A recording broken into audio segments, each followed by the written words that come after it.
gonna be.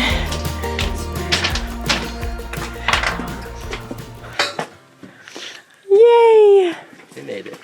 It has been 6 months in Italy and we've absolutely loved our time here. Today we're doing an activity we absolutely love, which is hiking, being in the Alps and exploring some beautiful places outdoors. And in today's video, we wanted to share some thoughts and impressions of our first 6 months living in Italy. The hike that we've chose to do is a very popular World War I hiking trail, and it's called 52 Tunnels.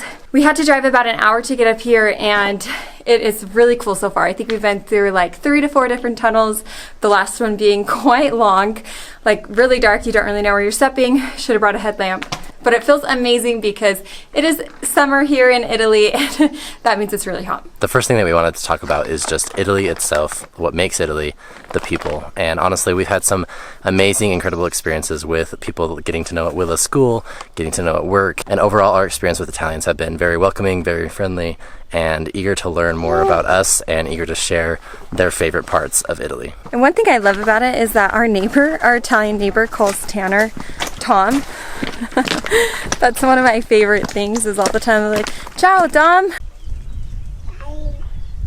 I just got myself a little almond snack for my backpack friend. Almond?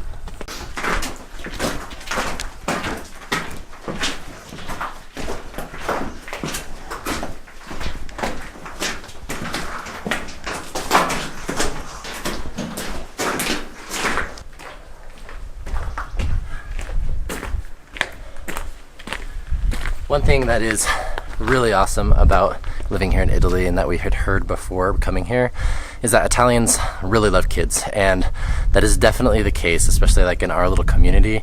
As we've been able to go over to other people's houses for birthday parties or just like to getting to know them, both of our kids are getting like a lot of attention, just like very loving, welcoming attention from like their friends and from their friends' parents.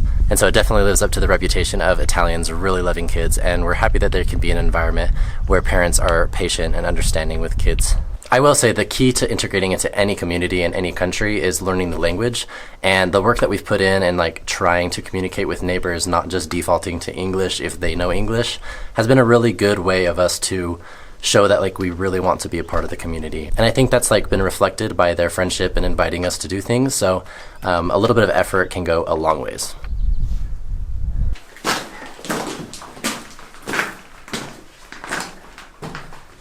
We're living in the Vicenza area, and one thing that comes with that is some pretty bad air pollution, and that's been kind of a bummer. Yeah, unfortunately this is one of the worst regions in Italy for sure. I can't say about Europe, but days like today, it's very apparent. We're up in the mountains and you can still see a very thick layer of haze across the valley. From what we've been told, this area has like the most GDP, or gross domestic product, so industrialization is very large here, hence contributing to a lot of haze.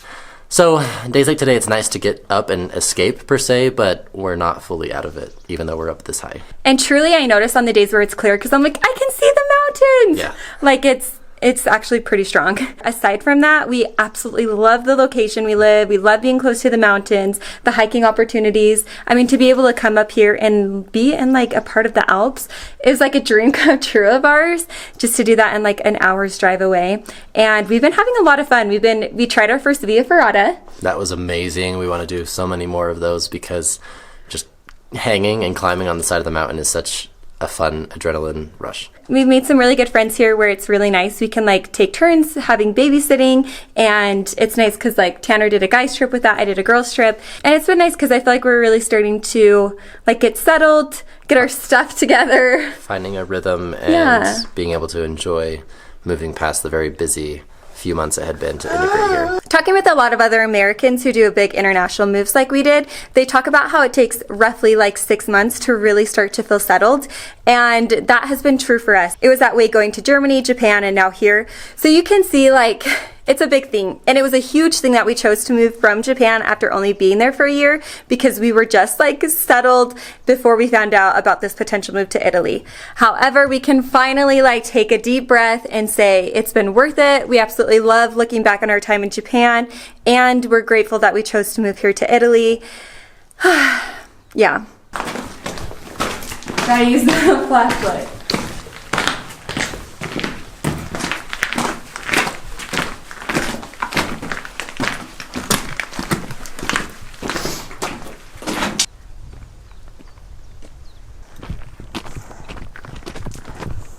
That looks like a drop-off.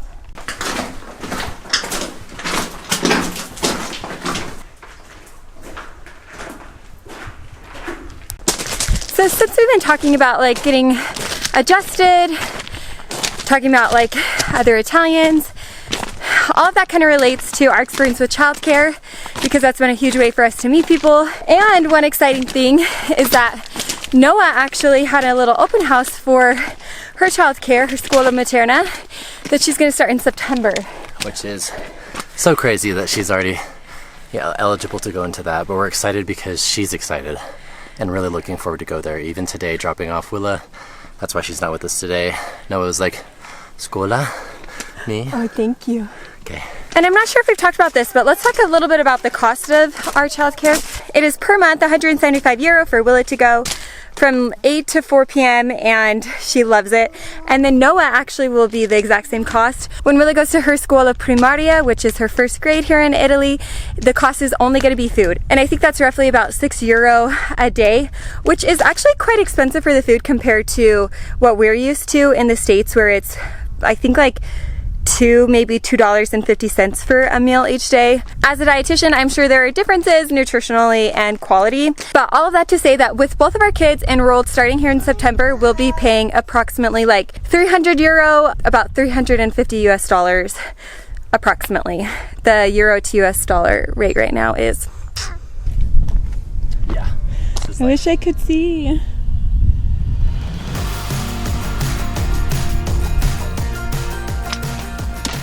Food, babe.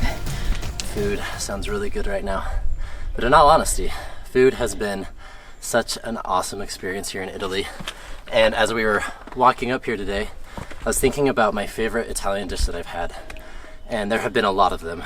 But the one that sticks out the most is probably, like, now I'm even having an internal debate which one I say. It's probably the stuffed ravioli that Risa and I had in Chioggia.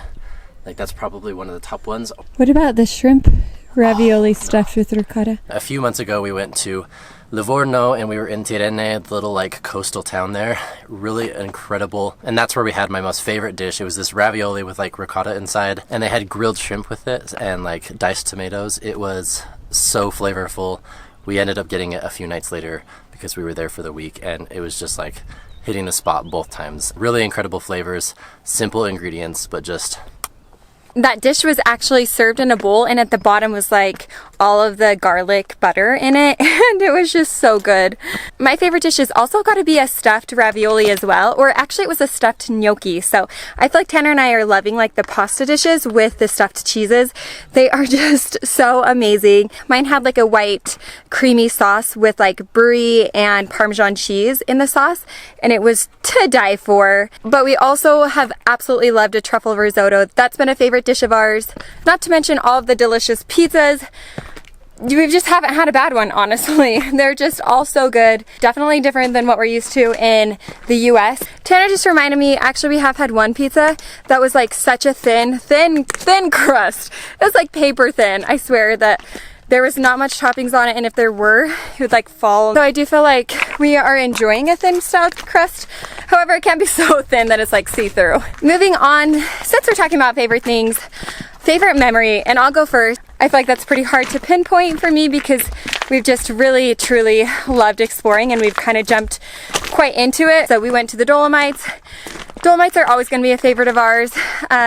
I really did love exploring the Puglia region though, and I would say Matera was a favorite city of mine for sure. When it comes to food, I've loved our experience in Rome, especially the gelato in Rome. They have had the best options we've seen so far in Rome. On one particular night, we went to Venice for an evening. We met up with my aunt and uncle. They were on like an Italian trip, and we had some amazing gelato in Venice as well. It was just a very touristy spot. And I feel like here where we live, we've had some great gelato, but I feel like the flavors are a little more limited, and I would say it all comes down to preference too. Like, I really enjoy like a creamy layer, or like a, are you okay, Tanner? He's like got his hands and knees right here. Let me show you guys. It's so short. I really am drawn to like flavors that have like the thick layer of like cream on the top, or some texture in the gelato. So I love like the cheesecake flavored ones that have like a graham cracker like crumble or crust in it.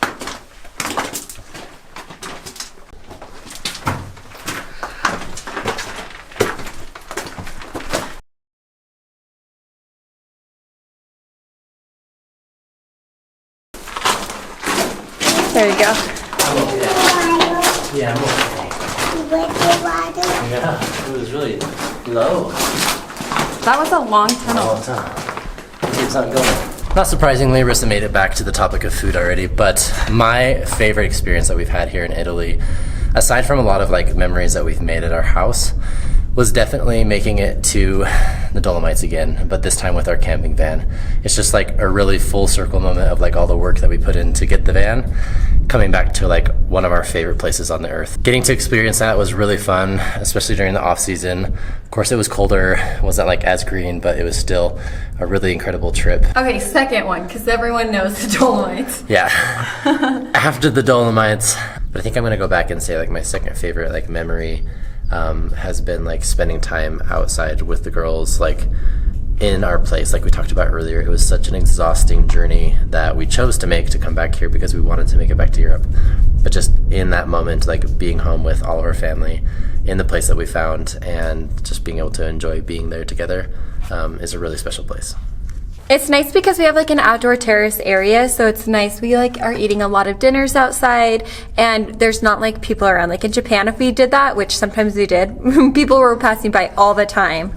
So it's nice because it's just like you can hear the birds, the sounds of nature. We're secluded, and it's like still covered, by weather. We have a trampoline, and it's just like, honestly, our home is like our little oasis. I definitely agree. Like when I get home from work, it definitely feels like I'm stepping away, and it's much easier to step away from the mentality of work being in the place that we are because we have so many fun things that we can do outside. There you go. The whole family. Almost. Okay, we've talked about things that are favorite. Now maybe we talk about our least favorite memories. Yeah? You want to start it out? Sure. I actually haven't thought about this. Probably finding out that we had to do a lot of extra work to get the camping van here. It was already a process in Japan, and it took so much longer, like months longer to get here, that once it did show up in Livorno at the port, I thought I would be able to just grab the registration and license plates and then take the train and drive it back.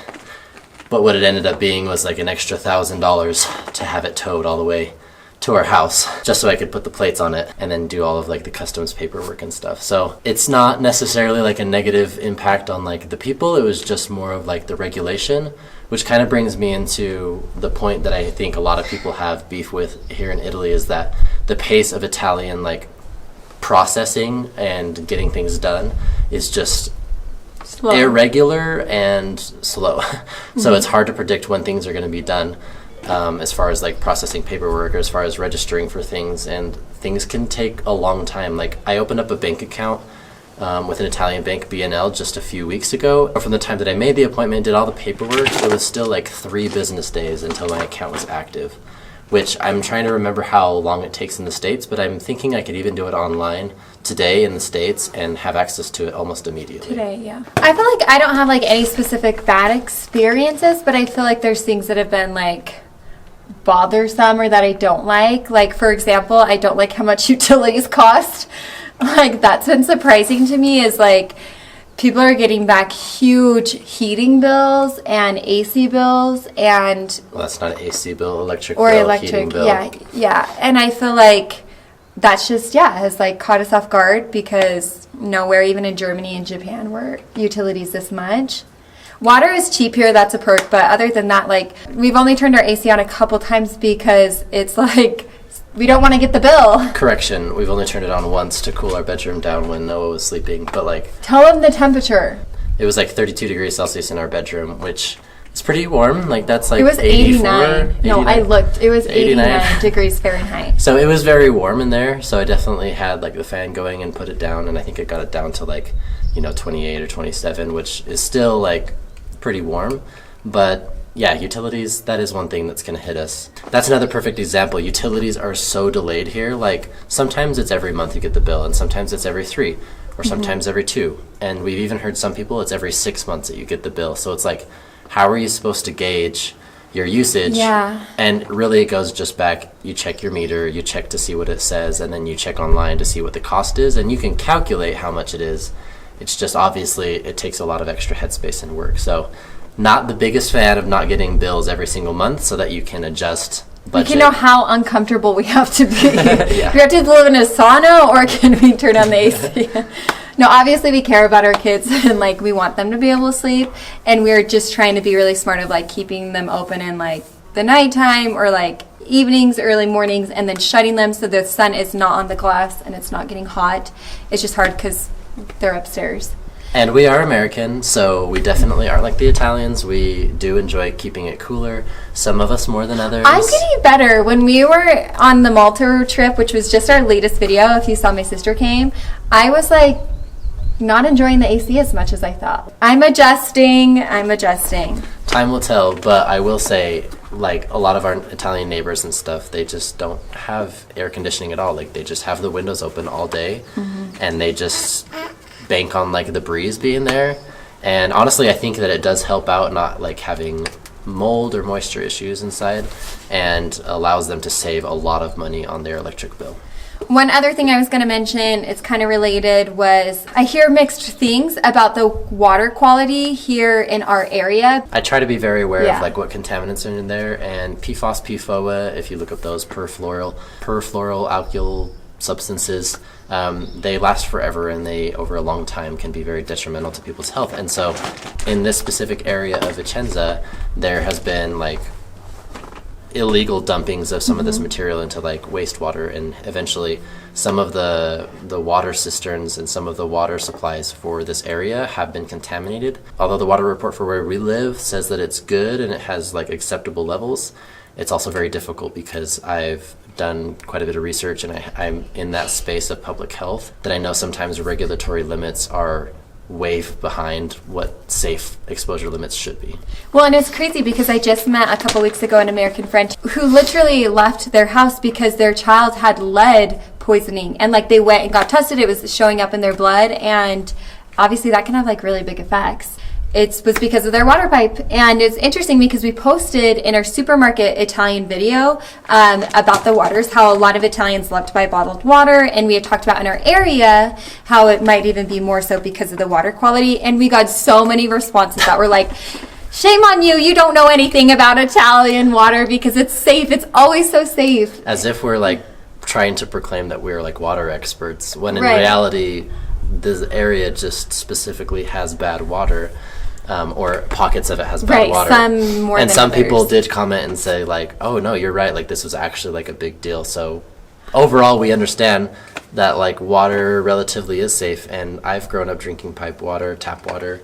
We both have our whole life. So and we're still drinking it out of the tap right now, but I'm like questioning if we should be doing that. And obviously I want our kids and all of us to be safe. So that goes hand in hand with that. And then the second thing as well, it's becoming more and more popular in every area, and especially like we talked before, probably my biggest downfall beside the water is more the air quality here.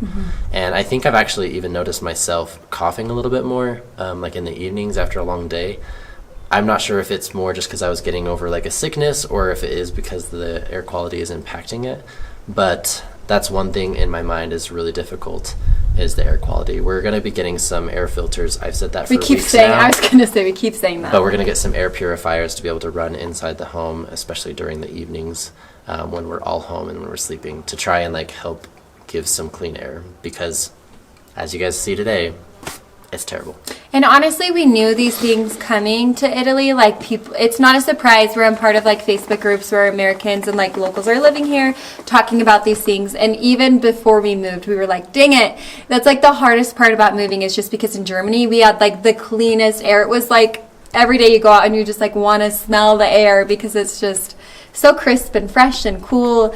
And in Japan, although it wasn't like amazing, it was still, there was more breeze and stuff that I you're right guess by pushed the pollution other places. Yeah. I mean, that's really, I guess, what it comes down to, is like industry and air pollution gets blown from one place to another, and it's a growing problem within climate change as well. Some of the not so happy shiny realities.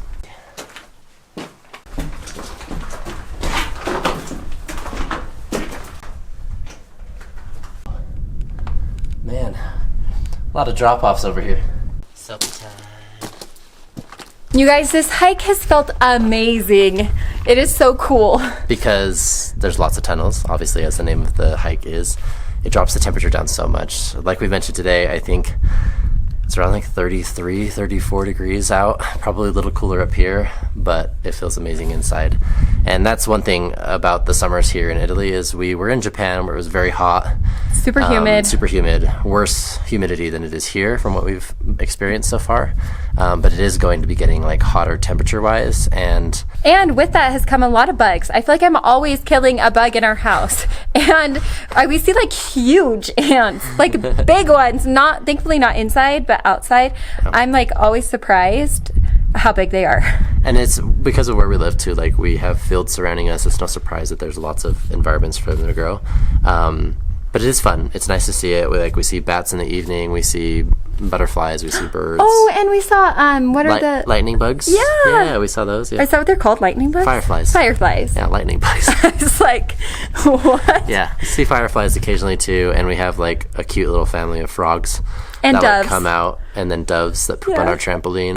But, that's true. But like having that environment, it's really fun. We have been fortunate to see just very few snakes. You guys went swimming the other day, and right after they like went on the Via Ferrata, they went swimming. They saw like this big brown snake swimming through the water. Thankfully we haven't seen any by your house. But that you know of. I haven't seen any. I was like, stop it. I haven't seen any either. But yeah, like it's fun to see like the different types of animals and stuff that are around here. And for the most part, yeah, it's fun to, I guess, see them come alive. Like I really enjoy insects and bugs. It's fun for us to like have the girls get exposed and experience some of those. Dragon hunting.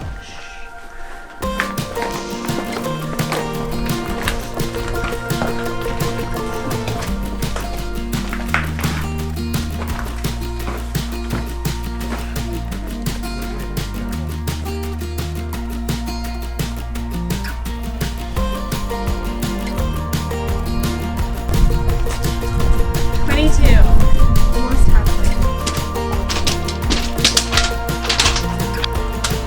Tunnel 23, almost half of the tunnels.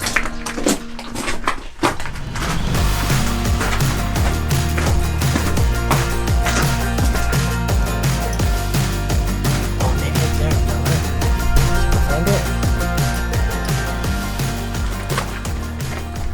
Well, for time constraints today, we've made it to our halfway point, and I think this is where we're going to turn around, but it has been a beautiful hike, amazing views, really fun to come through, look for dragons with Noah, and get to experience this historical landmark that was used during World War I from 1915 to 1919, I believe.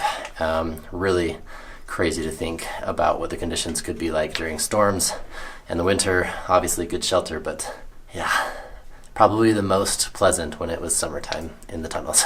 Although we could cover a lot more topics for this video, the last thing I wanted to talk about is just driving in Italy. When we first got here, we kind of had that like initial shock, like people are kind of crazy drivers, they're kind of aggressive. Let's go find more dragon. But now that we've been here for a few months and we're driving around, honestly it feels very comfortable. Although they are attentive and a little bit aggressive at times, they do respect and do follow a lot of like common courtesies when it comes to like letting traffic merge and such. So I would say that we both have got more comfortable driving here, even though we are driving vehicles that drive on the opposite side. For me, my experience has been that it has been overall a good experience. I'm more comfortable. It's still not the same as like driving in Germany as far as maybe feeling safe all the time. Some people drive distracted and have no shame being like this on their phone while they're driving. So the risk of like an accident happening is still pretty high, but to be honest, like I still feel comfortable at this point. And we love roundabouts and yield signs. I do, at least. They're so nice. Okay, well, you guys, that is it for this video. It has been fun to reflect back on our 6 months here in Italy. It feels really good to be here with our family, and we are just happy to continue learning Italian and hopefully make more Italian friends as our journey continues. Thanks for watching, everyone. If you haven't already, be sure to subscribe to our channel so you can stay updated and get to experience more of our life here in Italy.